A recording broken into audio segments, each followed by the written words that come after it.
Hi everyone, it's Bridget. I am back at my scrap pile. I know I've been doing quite a few videos on the scrap, but it's like fabric gold to me. So I just can't seem to help myself. And instead of not sharing with you, I decided that I'm going to share with you. And today I'm going to make a couple coasters, probably maybe four. I already kind of started this process and I've already learned quite a few things that I will share with you. And they're backed with wool felt. And, I have my beautiful crazy quilt, Liberty of London, going on the top. So I am going to make a piece that is 11 by 11 is my Thermolam plus today. And I am going to be able to fit just about 4 of these in. And I am going to cut these circles on my Cricut. I have one, so I'm going to use it. And, it's very precise, which is quite lovely. And I'm going to go ahead and do my process of laying out in fast forward for you because that's awfully fun. I'll skip the ironing and all that. And I'm just going to do my layout and fast forward it because I just think it's fabric candy for the mind. So let me get started.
I have my layout finished. I'm going to go through the whole process that I've done in other videos where I've taken my Teflon sheet and I'm going to press this and get it nice and secure.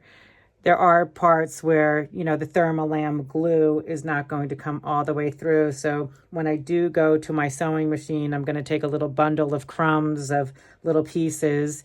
And I am going to do free motion embroidery on this because I want the coasters to be, I don't want them like here. You can see this is coming up. I mean, it's not the end of the world, of course, but that's why I'm going to do some free motion on this. It's going to take me a little while. I'm going to relax and enjoy that. And I do want to say the reason I went so big with this was because the Thermolam I have found does shrink down as you press it and as you sew it. So all the stitching seems to bring it in. And it's not much. I mean, it's probably like 1/4 of an inch on, you know, the perimeter. It shrinks, but you know, you want to pay attention to that if you have a certain project, like a pillow or something in mind, a pot holder pillow, something like that. So I'm going to go ahead and do that and do the free motion, and then I will come back and show you what that looks like. And then I am going to put it through my Cricut, and I will show you how I mat that up so you can see the process, and I'll give you a few tips on that. And you know, if anyone's interested in more of the cutting with the Cricut, I can, you know, do some more tips and tricks on that. Just let me know in the comments. But there's a lot of wonderful tutorials out there already on that. And then I am going to have my Cricut cut these little pieces into, you know, my circles, so that I have that done as well. I do want to say that if anyone's worried about, you know, this being a lot of excess, do not worry, because I am going to save every little morsel of this and probably make some jewelry. I have some jewelry ideas. I've done other jewelry tutorials. So I know it might seem like I'll have excess, but that makes me happy. I did some free motion just to tack everything down. I didn't get incredibly carried away. I did a little trimming just as before, you know, just on my perimeter. And I did want to show you that it did shrink. You know, it's 10.5. This was 11 by 11. And now it's roughly 10.5 by 10.5. So, you know, we've got that shrinkage for sure. So now what I'm going to do is I'm going to take a Cricut cutting mat. I like to do it this way. It seems for me to definitely be better from the back side. And there are some little pieces, you know, on the front side that are still kind of up, so I don't want them getting caught in the rotary cutter or anything like that. So I just always do it, you know, reversed. So I'm just, you know, patting that down really well. I don't have a brayer. You know, people have brayers. I do not have one. Just getting it nice and adhered. And this is a new mat, so this is great. And you can clean these mats. You can take them home and, you know, get them in really hot water and, you know, with a little bit of soap, and you can revive your mats. So that's an FYI. So I'm going to take this over to my Cricut, and I have it queued up already, and I'm going to do 4 of these little circles. I'm back from my Cricut machine, and now I am going to pull this back. And here we go. So all of this luxurious scrap, again, I am going to save all of these little pieces. These, I mean, there's a lot of beautiful little crumpets here, so I will be saving all that.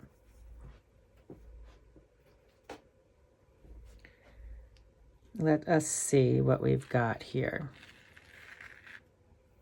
Very nice, very nice. So I'm going to take these and give them, let's see, I'll take them off the mat first. Don't get ahead of myself here. So there we go. So I'm going to set that aside, and let's see if we can get up close. So now what I'm going to do is I am actually going to just take these small pieces, because I can see much better where they need to be tidied up before I put them onto my felt, you know, like right here. Okay, this is a perfect example right here, of course. Okay, so I'm going to take that, I can press it, and I can do some more free motion on it, and then, you know, get back to, you know, deciding, you know, which colors I want to do. I have some purples here, and I have some grays. I took all these to my sewing machine, and I did a free motion and just tacked down spots where I felt that there were, you know, loose ends or little pieces that wanted to come up. And They're awfully messy on the back, as you can see, but that does not matter because I'm going to place them on my little felt pieces. I gave them a good press too. And they all look beautiful, so I don't really think it matters. I'm just going to go ahead and that looks good to me. So I am going to just take these and give them a little clip with my Wonder Clips. And I made the base larger because I want to go over and do my blanket stitch, but I want to have it act as an overcasting stitch, you know, basically to bind the edge. And that's what I'm looking for here. And I will show you, so when I made my other samples, I really like how that one came out. Here you can see there's a little bit of a white edge. So these were my first tries, and I still like them. I love them. I'm going to use them. But, you know, here you can see I made the felt a little larger, the wool felt, and that remedied the problem. So that is nice and tidy. So these are a little larger. It almost even looks like these pieces shrank a little more with all the free motion. But, you know, again, I think it's kind of like a border and it looks really pretty. So let's go over and do some blanket stitching. I'm here at my machine. I have my variegated thread in my sewing machine. I think it'll be a nice accent. And I have a 4x4, so it's a 4 millimeter width by a 4 millimeter length. So that's my blanket stitch. I already did a test. So the reason I wanted to kind of show you this is because I'm always practicing, as we all are. I'm lining up the needle with the outside raw edge of my applique, so to speak. So I'm going to get started doing this, but I always find the trick to keeping a good eye on it is to actually look at the foot, not to look at the needle, because of course the needle is going back and forth on the blanket stitch. So let's see how we do. Okay, I'm lined up, it's going in. And now I am staring at that raw edge. And that is, I'm always practicing that. And, you know, that little run right there was great. But so I'm going to go around and do my little circle here. And that is always the trick. If you know, stare at the needle, it is going to, you know, the needle's going back and forth. So already I did look at the needle and it is going off. So I just wanted to mention that. I'm always practicing that. And, you know, that's why we sew. You can always get better and always learn something. So I'm going to continue to do these guys and we'll take a look and see how they look at the end. I'll fast forward this one, maybe do another one. We'll see how we do.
I finished binding my edges with my blanket stitch, and I really like how they came out and got finished. They're even pretty from the back side with the variegated thread, as you can see.